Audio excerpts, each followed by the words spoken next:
Si tenemos que hacer un balance de lo que ha sucedido durante este verano en el País Vasco desde el punto de vista económico, podemos sintetizarlo en dos aspectos fundamentales. El primero de ellos tiene relación con los movimientos sucedidos alrededor del proceso de transformación de las cajas de ahorros a través de su apropiación, como sabemos, por parte de las cúpulas de los partidos políticos tradicionales. El segundo tiene que ver con el contexto internacional y con en qué medida ese contexto internacional ha cambiado sustancialmente las expectativas de evolución a corto y medio plazo de la economía vasca. Recordemos que con frecuencia, con excesiva frecuencia,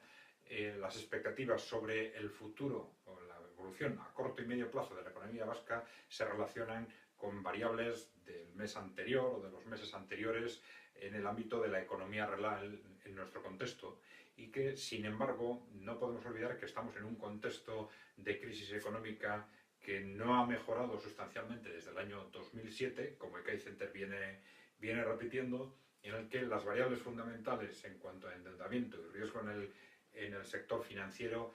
están prácticamente en niveles similares o quizás algo más graves en este momento. En este contexto, cualquier movimiento en el ámbito internacional puede cambiar sustancialmente las expectativas de la demanda a nivel internacional y, consecuentemente, las expectativas de evolución en la economía vasca. Esto es lo que ha sucedido en este verano como consecuencia de la guerra comercial o de la política de sanciones contra Rusia, que ha incidido directamente en la evolución y en las perspectivas de la economía europea y, como consecuencia, también en la evolución en el clima económico y en el clima, digamos, de confianza empresarial en el País Vasco.